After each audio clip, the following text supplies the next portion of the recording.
Accessing Secure Channel. The Agent Files, where aspiring agents rise and masters flourish. Powered by Agent Builder Coaching. Mission initiated. File loading. Hi there. Welcome back. This is Peter Fan for Agent Builder Coaching and about our aspiring real estate agent podcast that covers everything between should I not. We'll talk about the licensing requirements, the good, the bad, and the ugly. But most importantly, we want to give you a balanced perspective of what a career in real estate might look like if you were to pursue this, genuinely, so that you can prepare for whatever is in store for you as best as you possibly can and give you the greater possibility of success at the end of that journey or during that journey, because, it's not a sprint, right? Becoming a real estate professional is a marathon for sure. And that's both good and bad, to be honest with you. So we're going to talk today about the day-to-day life of a real estate agent. And that may surprise you to some degree. There's a lot more to it than most people think. And again, there's some pleasant surprises, and there may be some that you go like, what? Where did that come from? Anyway, so again, my name is Peter Fan. I've been in and around real estate for just shy of 40 years. And during those years, I've had some really good years, had some not so good years, had some years that I wondered, why am I doing this? And as a matter of fact, I just this year had the relicense for my next 2 years. And inevitably, after this many years, you do start thinking about, okay, well, when do I say when? When do I have had enough? But I love this business. It's exciting. There's a lot to it.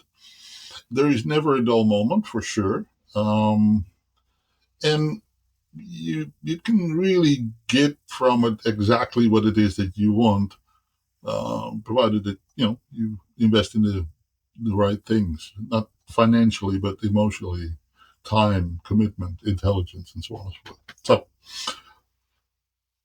that's what we're going to talk about, the life of a realtor on a day-to-day basis.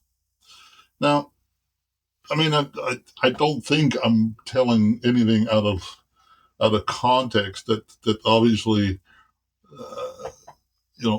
much of the life of a real estate agent is about prospecting, getting in touch, staying in touch with people. Yes, there's some showings and listing appointments, and there's some negotiation, paperwork, and compliance. All of those things are true.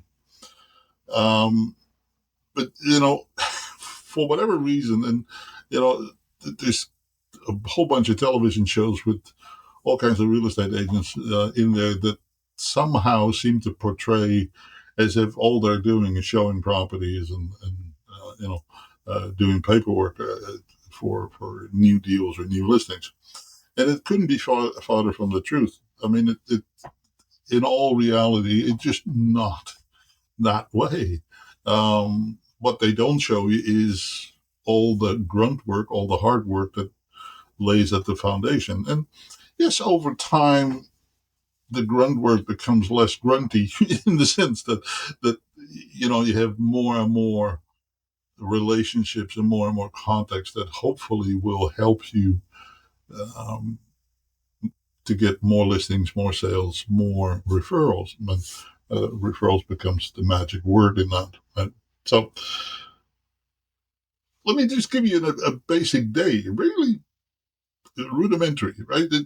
Typically, the most disciplined and consistent agents, and there's that buzzword again, we used it in the first episode, we're going to repeat it because it never goes away, right? That discipline and consistency is always important. So one of the very common things that real estate agents realize is, if I plan my days, book my days in advance, treat everything that I do as appointments, then I'm right from the word go likely to be more consistent, right?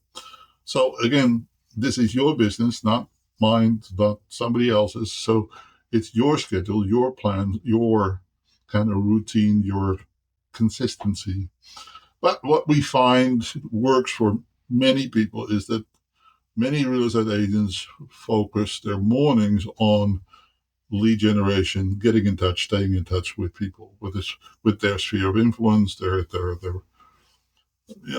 target audience, in what I would refer to as proactive activities, i.e., the agent, you, taking the initiative to contact somebody else. That's proactive, right? It's not posting, a furry pet on social media or doing some sort of a meme, or that's not directly contacting a person. It's marketing, okay, granted, and it may generate some results, but it's not prospecting in the truest sense of the word. To me, that is responsive, and it is, throwing mud against the wall, hoping that somebody, responds to it. Okay, that the mud actually sticks somewhere. So your mornings, for the most part, is oftentimes filled with getting in touch, staying in touch. So that can sometimes be in follow-up, right? I.e., you've made contact with somebody, they've asked you to do something, you're now following up on that. But that's still, quite distinctly proactive in you reaching out to them rather than you responding to something. Now, you can also do, of course, during that prospecting time, follow up on inquiries from the internet and advertising and whatever else. And that, again, is now you're responding directly to them, is really quite an important task as well, of course. And you want to stay on top of that, of course. And then part of that morning is likely used for preparing for either presentations, for showings, doing some research on properties, but because of technology, much of that you can either do from home or do from your real estate office. And to be honest with you, I'm of the opinion that you can work wherever it is that you are. So if you like working from the office, then go work from the office. If you like working from home because you have a good setup there, then work there. If you like working from a coffee shop, so power to you, right? It works wherever you are, as long as you work. How simple can I get, right? So the whole point of that statement is that you can build your own routine, your own business models, your own way of life. I recall a realtor very early on in my career, and he made it a point to visit 3 coffee shops each and every day. 3 coffee shops, right? And he would make it the whole kind of display. He had, we didn't have laptops in those days, so so it was much more of a manual display of things. He would have his catalog and his 3-ring binder and his notepad with his name on it, and a binder that said MLS, because the real estate board would give out these binders and these bifolds with your notepads in it and what have you. So he looked very professional, and then he had his newspapers, right? In the Lower Mainland in those days, you had the Real Estate Weekly, and other jurisdictions had their own newspapers.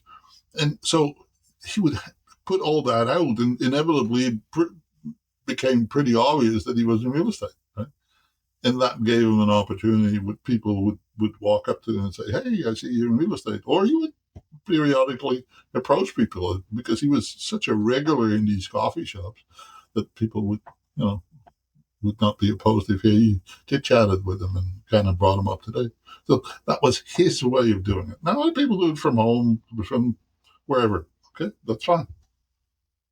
Now, that prepping of showings can actually take a fair bit of time because depending on how active and how aggressive the market is, if it is semi-active and you have 5 or 6 houses that you want to show, sometimes you have to go through making appointments for 10 or 15 because they're either sold, not available, offers on them, what have you. And yes, the MLS system allows us to see most of the activity, but it doesn't have the absolute most accurate records all the time, right? It's not because of any shortcomings, it's just the way it is.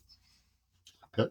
And again, you want to research what you're going to show. Then typically early afternoon to later afternoon, that's when you try to do most of your showings, your appointments, do any kind of work with professionals, i.e. lawyers, inspectors, insurance people, business-to-business networking. Why? Because that's when they're available, right? That's most of the business people tend to do a lot of their business-related activities, meetings with their own teams, their own staff, and what have you, in the morning, and then in the afternoon they're a little bit easier to be available. And why do I say business to business networking? Because it is a huge aspect of this business that so many real estate professionals actually forget about. They underutilize that, under optimize that. So there's a bit that you can already put in the back of your mind and say, oh, what does my business to business network look like, right? You will have to learn to pick clues where they come up because they're going to come fast and furious. And you building a network of people that know, like, and trust you and have a relationship with already will be helpful in your future. I'm just telling you, that's probably one of the key things that you're going to learn along the way is that everybody, and I mean everybody, is a potential prospect. It may not be now. It may not need to be next week, next month, next year, not even next decade. But over time, if you have good relationships with people in general and overall, that will eventually pay off. Okay. And giver's gain, right? Take that approach.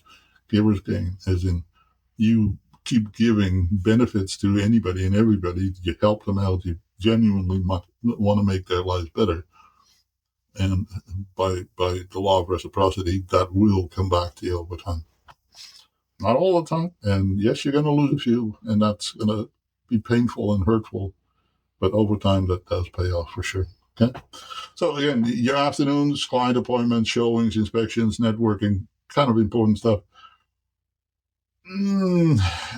Evenings, if you work evenings and weekends, if you do, it's typically, dealing with offers or negotiations that are taking place because your clients are not available during the day. They might be working, maybe in different places, different stages, different phases of where things are at. So if you want to work in evenings, it better be, productive. And that's why sometimes some agents do their listing presentations or buyer agency presentations or negotiations and offers at night, mainly because of availability of people. I'm not really big on doing open houses in the evening, but there are some people that like doing that, and it's certainly an option. Okay. And I'm talking early evening then, of course, right? So between kind of 4-ish till about 6-ish, people on their way home or just coming home, early evening, certainly in the spring and summertime, that can actually be quite productive in certain areas. Okay? And then, of course, if there's anything urgent that you couldn't get back to people during the business hours, those types of calls do happen. Now, that doesn't mean that you're working 12 hours a day. It just means that you have these spurts that you want to be as efficient and effective as possible. And if you book it around certain times, you can get an awful lot done in relatively little time, allowing you to balance your life, right? there's no harm in you being able to pick up your kids at 3 o'clock in the afternoon because, hey, that's when school's out, and you taking the time to do that. That's an appointment, right? And it's an important appointment because, 20 years down the road, your kids will remind you that, hey, mom, dad, it was so awesome that you guys always picked us up, right? Yes, in the moment, it may be, you know, something that may feel like an interruption of your flow, but it is actually good for balancing your life to do little silly things like that other people that have a regular job won't be able to do. Right? So there's advantages with that flexibility and you being able to set your own schedule. But that's where you being disciplined and consistent, again, those big buzzwords, right, will make a huge difference in your success and in life. So hope that helps you with that. So I also really want to touch a little bit on your obligations, your licensing requirements, right? You have to recognize that every time that you speak, the moment you become licensed, you are speaking as a licensee. It doesn't matter whether you wear the badge, whether you wear a uniform or you have business cards in your pocket or not. You cannot escape you being a licensee. And that does put some responsibility on you 24/7. Okay. And what you say, therefore, has impact. In the same way that if a doctor is asked about medical situations in a social or casual situation, he is still very much a doctor and therefore responsible for anything and everything he says or doesn't say. A lawyer, same thing. We are licensed professionals, and people expect a higher degree of, I guess, knowledge, skills, but also responsibility on how what we say and what we do impact others. So if we say off the cuff, oh, it's a great market, people need to jump in and buy now, and it really isn't, that could be considered as fraudulent misrepresentation.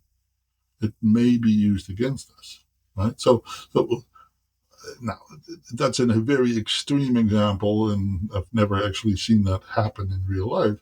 However, there are definitely variants of that have happened and have caused people damage, and therefore they're seeking, some form of restitution.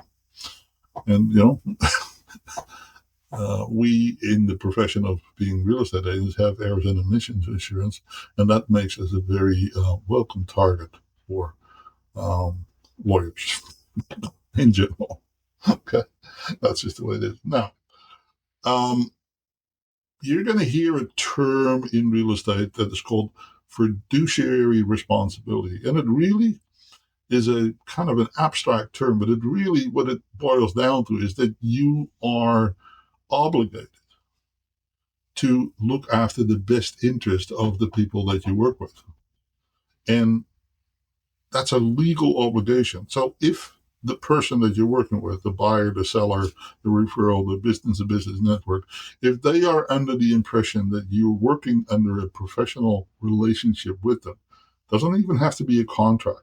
And I want to make that clear. It is in the eyes of the consumer.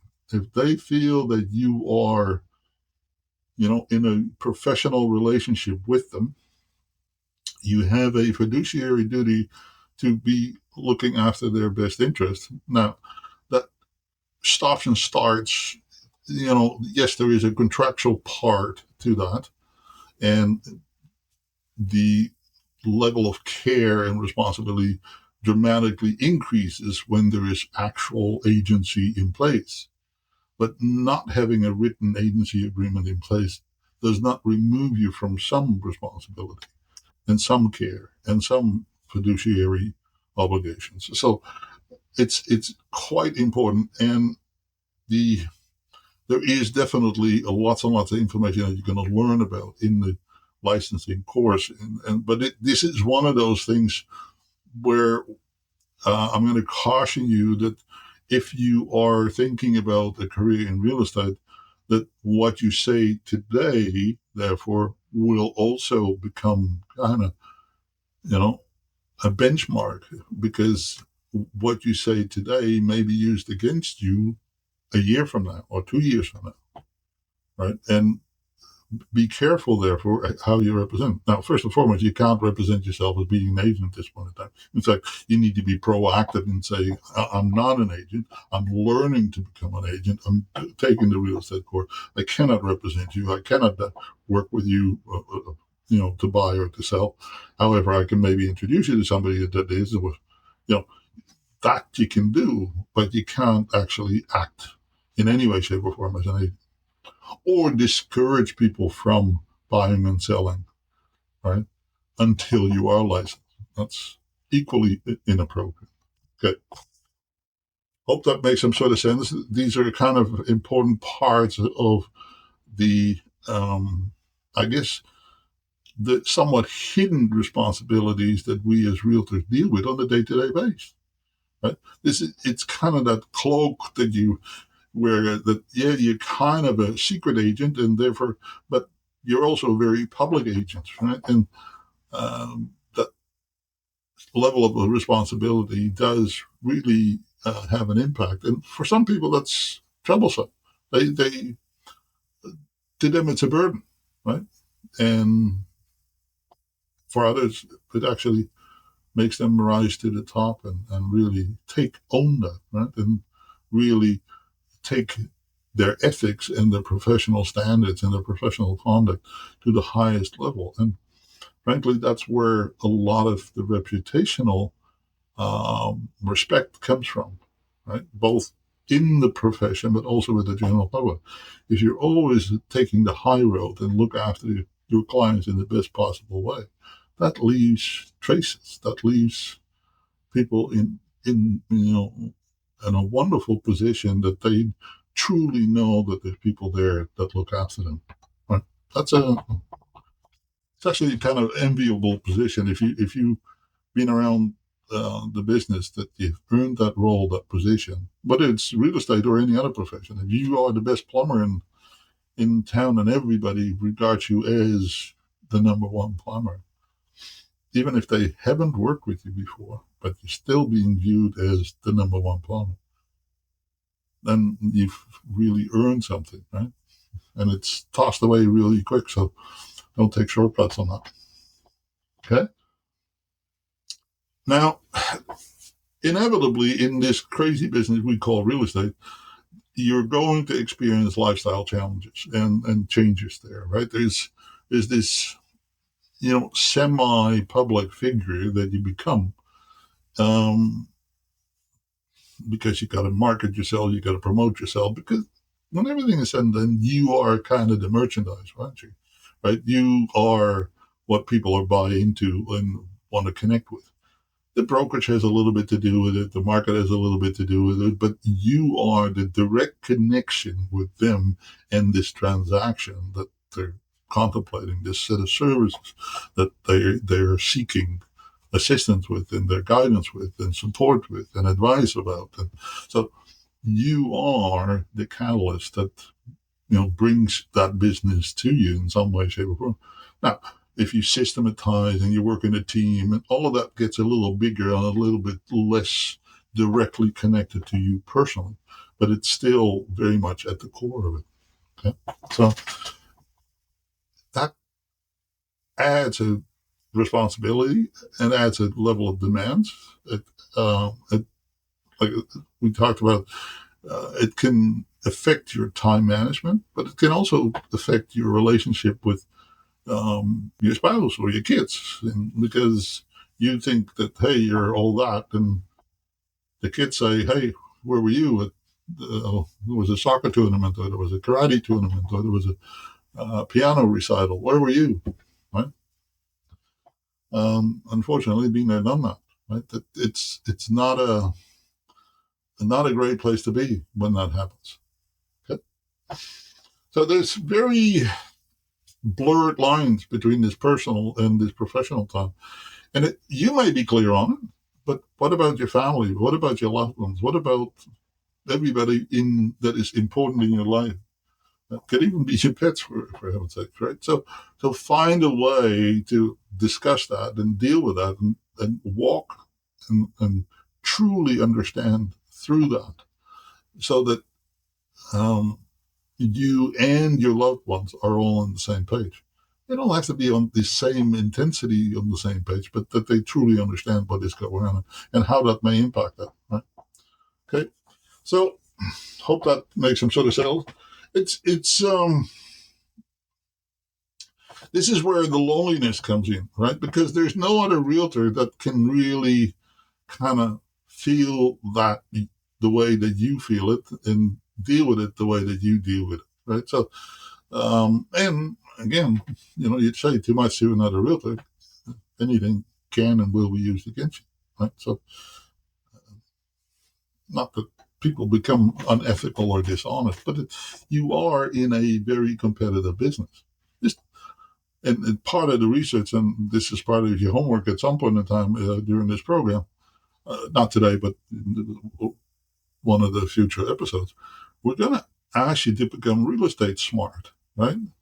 Because this is a business. You need to know the numbers of this business. You need to know how big your competition is and what your profile, what your persona, what your message, what your voice, your identity is going to be as a real estate professional. Therefore, you need to know who your competition is, and who they are, what they do, what they don't do, where the opportunities are, where your strengths are, where their strengths are, where your weaknesses are, where their weaknesses are. You need to know. Like, these are really business decisions that all make sense in the context of you preparing for this career in real estate. Frankly, any business, right? If you were going to go buy a retail store and you see that there's 15 coffee shops for sale in a 4-block radius, and you're thinking about opening a coffee shop, I don't know, but I would do my homework, right? Why is everybody selling? There's got to be a reason. Okay, so really quite important. So again, in a real quick summary, some of the key skills that you need to do, prospecting, lead generation, negotiations, very big deal. Being compliant, very big deal on a day-to-day basis. And it has actually not a whole lot to do with the paperwork yet, right? It's what you do, what you say, how you say, when you say things, and make sure that the client is well informed, so that when you talk things through, they have given you what we refer to as informed consent. Informed consent, right? It's not the consented is only, but if they don't know what they're talking about, that's not informed consent. That's just consent, and that could be turned around against you. Okay, really quite an interesting concept, that whole concept of informed consent.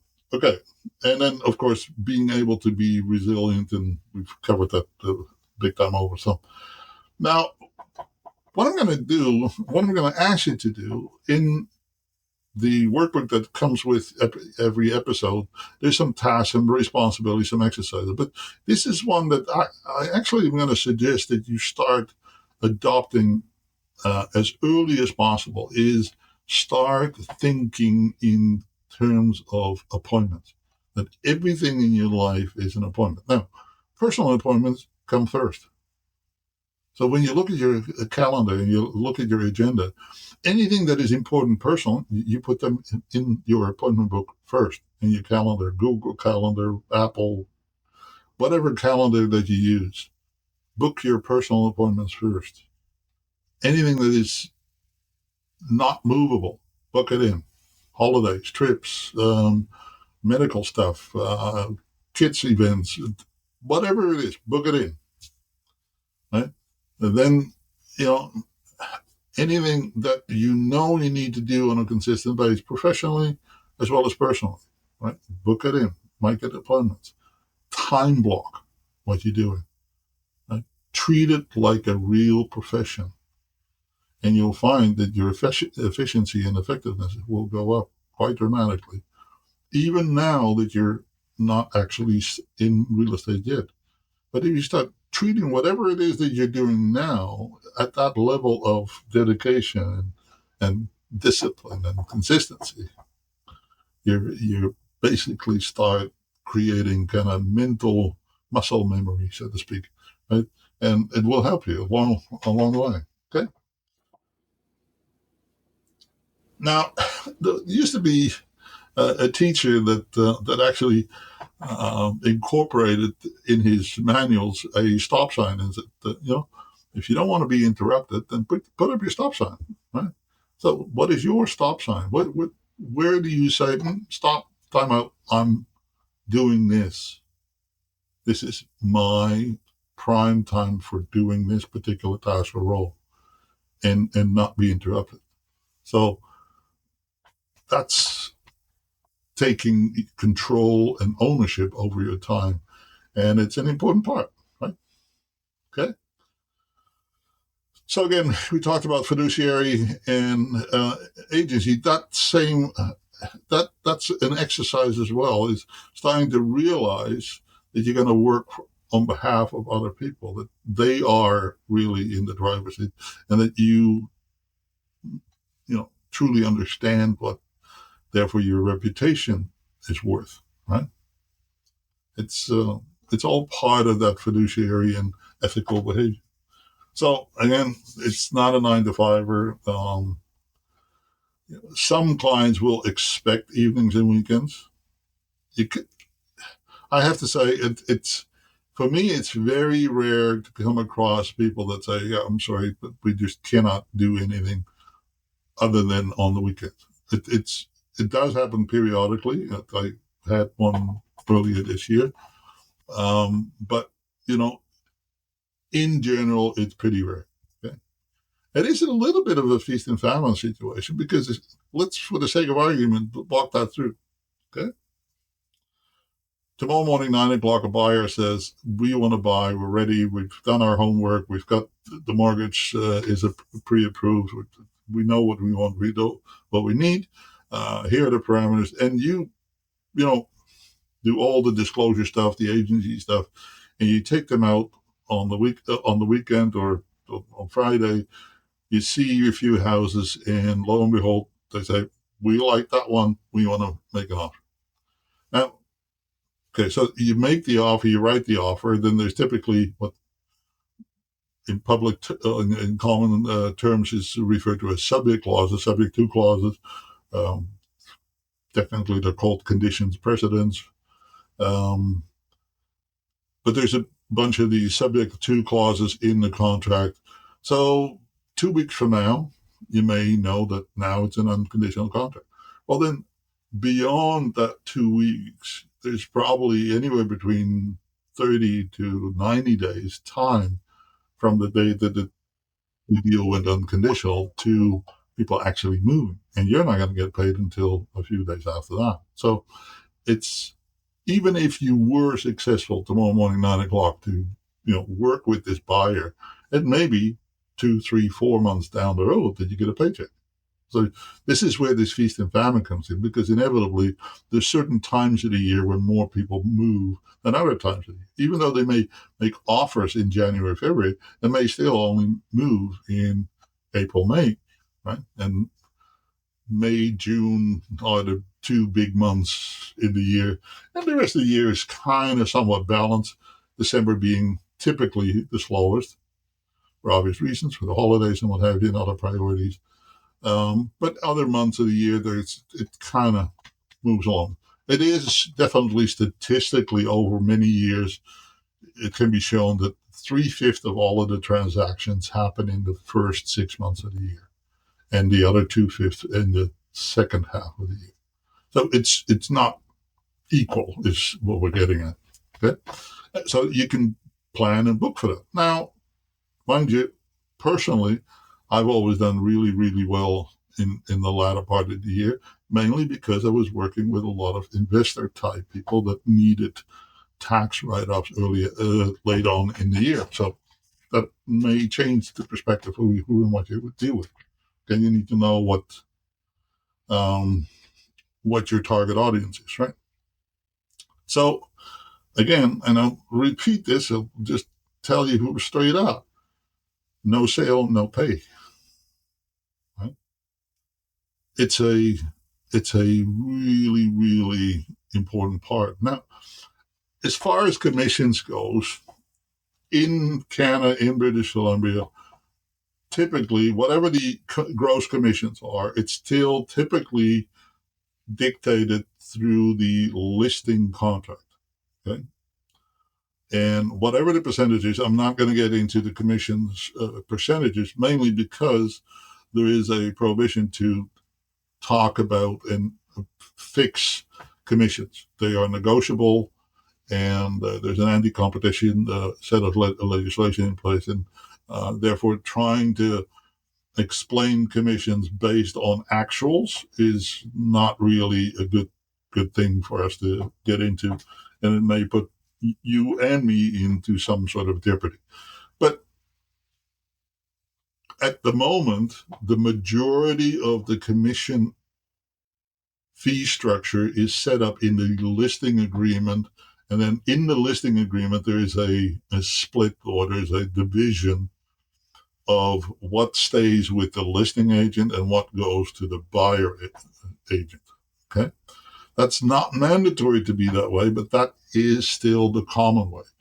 If you pay attention to what is going on in the United States, there was a major class action lawsuit that is actually starting to change that default setting where all the commissions is decided in the listing contract. It's becoming less and less common. In fact, there's now states where that's no longer allowed. It has to come into separate agreements, and it still all flows through the transaction. So in a practical sense, it hasn't dramatically shifted things, but it's just worded differently and allocated differently. And it may cause a little bit of challenges with some of the lending and financing. It's too much detail for today's conversation. In general, in British Columbia, most of the transactions, the commissions are split in some reasonable split between the buyer agency and the seller agency. And I'm going to tell you something here where a lot of people are not aware of. The listing agreement will dictate the commissions. So in many people's mind, it is the seller who pays the commissions. And that legally, paperwork, contractually, that may be true. I'm just going to kind of burst that bubble a little bit in saying, well, but where does the money come from? Right? And the money in every real estate transaction comes from the buyer. So who's paying the commission? I'll leave you with that. Okay. And then, of course, there is a huge discrepancy between real estate companies and agency relationships, right? So by law, commissions actually are paid to the brokerage. And then the brokerage has a arrangement, a contract with the real estate agents. That could be a split situation. It could be a flat fee per transaction. It could be a combination of a split and a flat fee. It could be what they call 100%, but then there's higher fixed expenses to the agents. So it depends on what the business model is between the brokerage and the agency and the agents that work specific transactions. Okay, so there's a lot to learn there. It's not overly complicated once you get into it, and the contracts, the paperwork will dictate a lot of it. This is another place where you as an agent can make a little bit of a unique difference for yourself because business models are changing. I'm not necessarily talking about commission splits are changing, but how you treat commissions can definitely be different. In the good old bad old days, the contractual buyer agency was not all that common, but it's becoming more and more of a common thing where buyers do want to have the benefit of, contracted agency representation rather than assumed buyer agency relationships. Okay, so that gives you some perspective. Again, just a little bit of a summary here. Sales and negotiation skills, absolutely important. Client communication. If I could say this 20 times, communication with your clients, good, proper communication, not just say what you say and then nothing else. No. Can you prove it? So was it written down? Is it communicated in such a way that you know 100% absolutely certain that what you said was received in exactly the way that you intended to say it and intended to communicate it with your clients, with the other parties, with everybody involved? Communication is absolutely critical. Um, both good and bad, by the way, right? So you also need to make sure that whatever this client says is in fact exactly how you received it and acted upon it, and that it's documented, and that you make journal entries. Communication, compliance, and paperwork, it all goes kind of hand in hand. And then, of course, marketing and lead generation, big deal, right? Um, if you generate more leads than anybody else, you'll make more money than anybody else. It's that simple, because all the other stuff you can learn and can uh, put systems in place for. Okay? All right. Again, are you okay with the lifestyle changes? These are kind of important parts, but when you start reflecting on this opportunity into real estate, one of the questions that you may want to ask yourself, right, is what is your skill level with people? What is your skill level with paperwork? What is your skill level in consistency and discipline and systems and all of these things that are quite important in the day-to-day operation of this business. And if you haven't heard that said yet, you can learn everything there is to learn about this business and still fail. Okay, so this again comes back to discipline and consistency. Um, if you're willing to pay the price, you will get past all of the hurdles, all of the challenges. The price is, being able to deal with rejection, being able to not always know exactly where the next paycheck is going to come from, and so on and so forth. All of these little challenges, they're not really all that big of a challenge if you take 100% control over whatever it is that you want to accomplish. If you take that control, you will be able to do that without question. Without question. Okay? All right. So part of that also involves, of course, your whole networking actions, your friends, your families, your business to business, your sports, your hobbies, your target audience, your what we refer to in our 7 essentials as your superpower, right? Your superpower in our model is referred to as, what would you do if money didn't matter? What would you spend your time and energy on?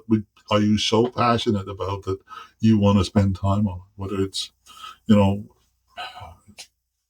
the unfortunate ones in our society, or is it seniors, or is it working in your sport or your community, or looking after land conservancy, or it doesn't really matter what it is. What are you so passionate about that you would spend unpaid hours without hesitation on it, right?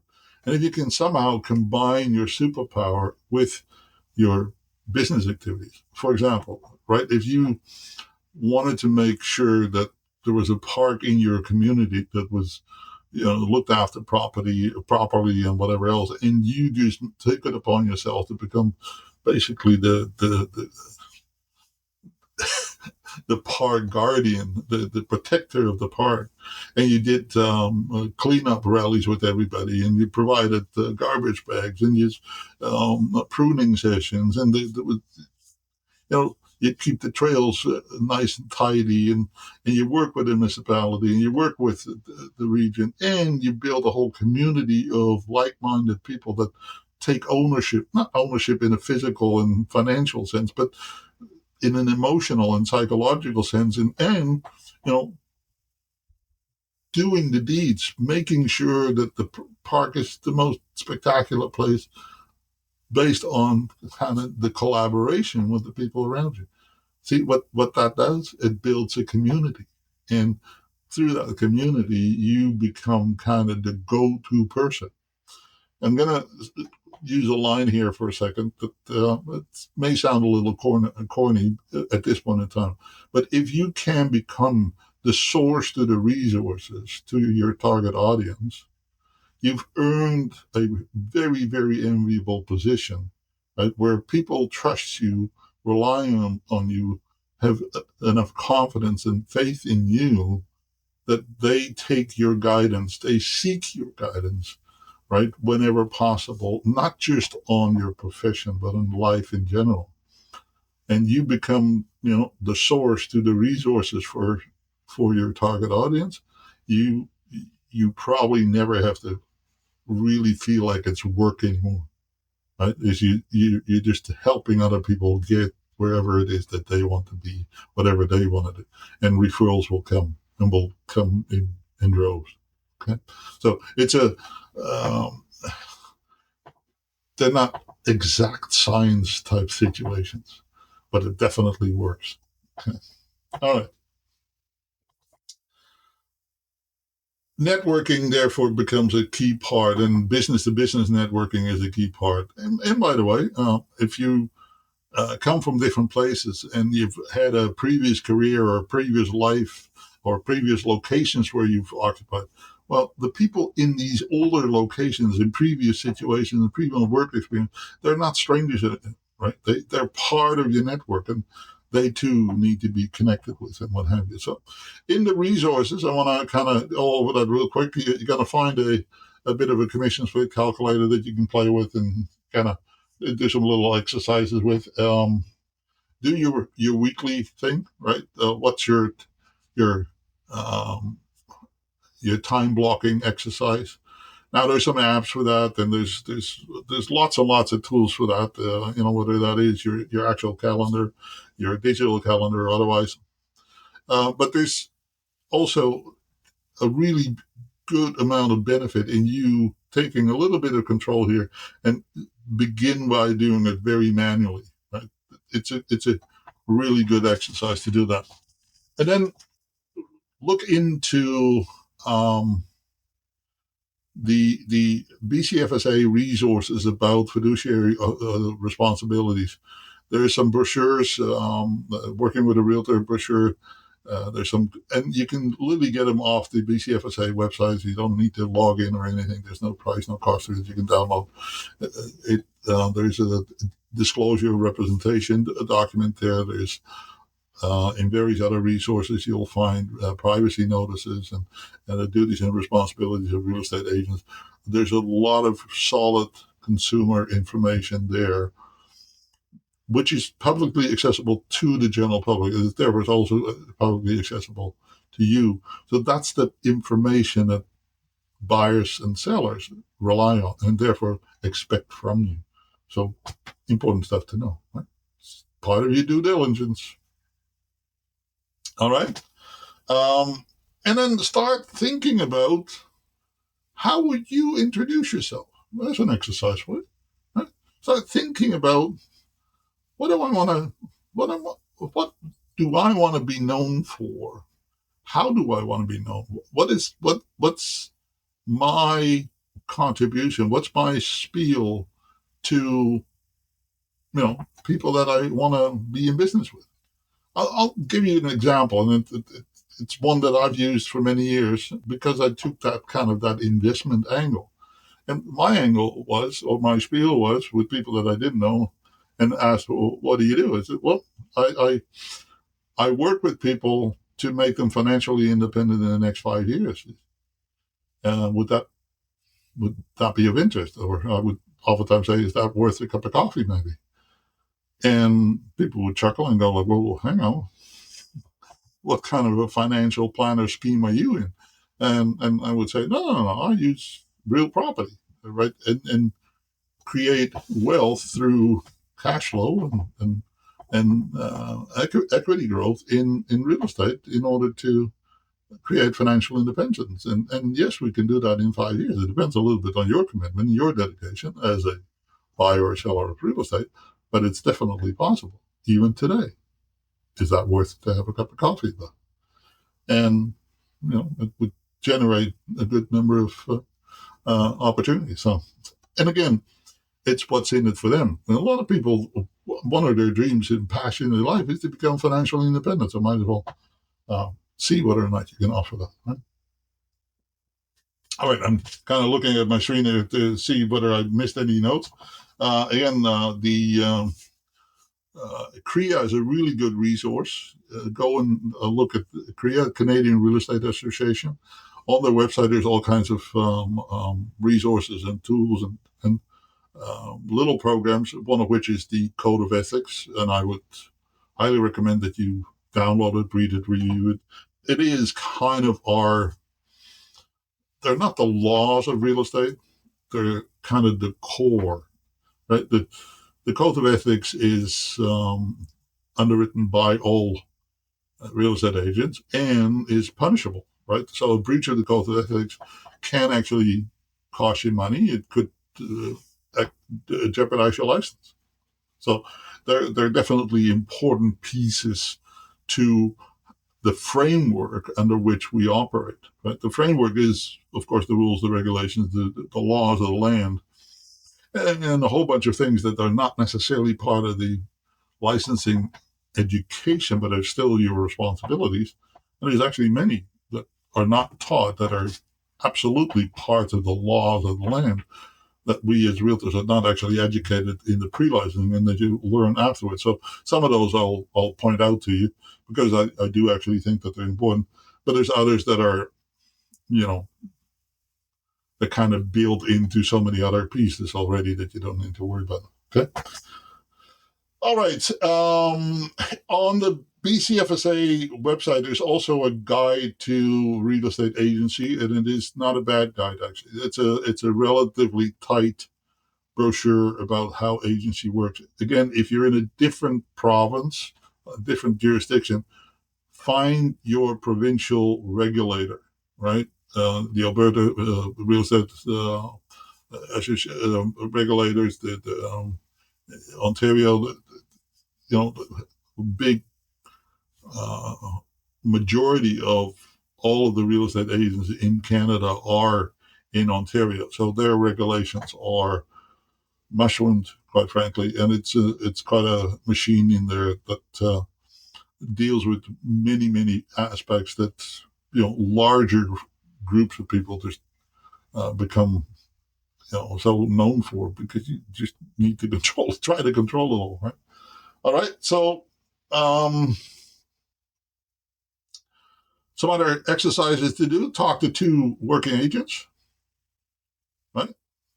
In your area, learn what they do, how they do it, what's going on in their world and their life, and you'll come across some interesting aspects. Learn to ask the right questions and maybe offer to help them in some way, shape, or form, so that you maybe can learn a few things. It's a good way to start realizing that this business is actually totally different from what most people think it is. Okay, so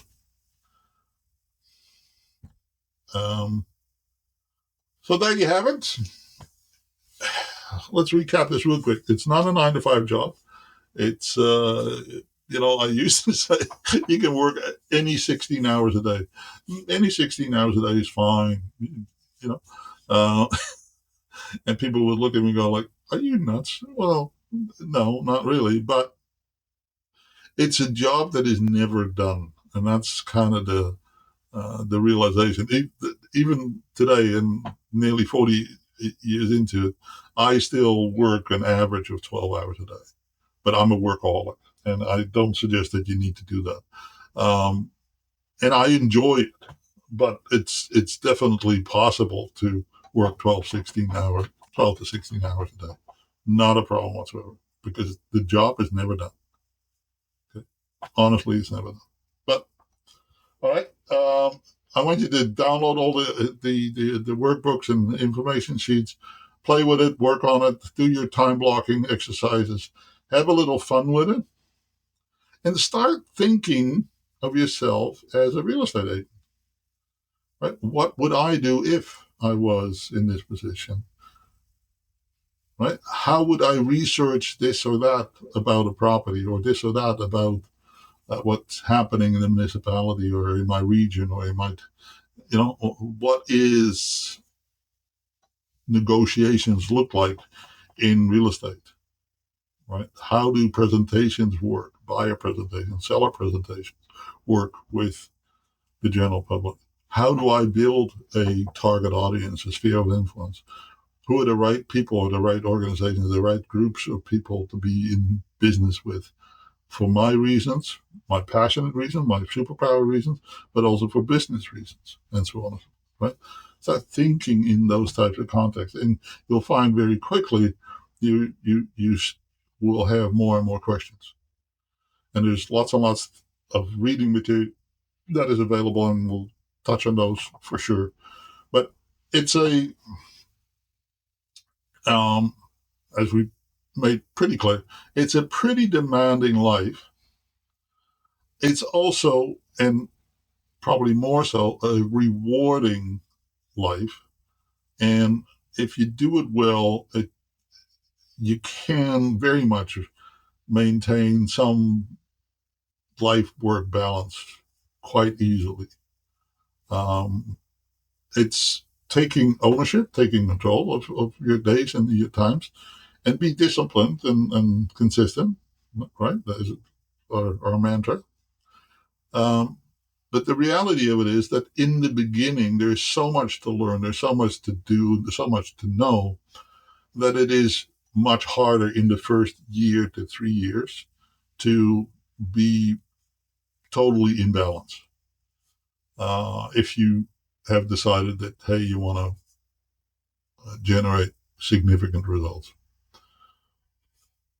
I hate to say it, I can't make that any easier, but this is where it's actually quite similar to just about any business that you want to start, whether it's a plumbing business, a shoemaker, a framer, or be in the university degree type educations, a lawyer, a doctor. I mean, it takes forever to actually be in that profession and be, making some serious money. And, you know, think about this. We're going to have a conversation about cost, but you can pretty much be up and running in real estate over a period of about a year or so.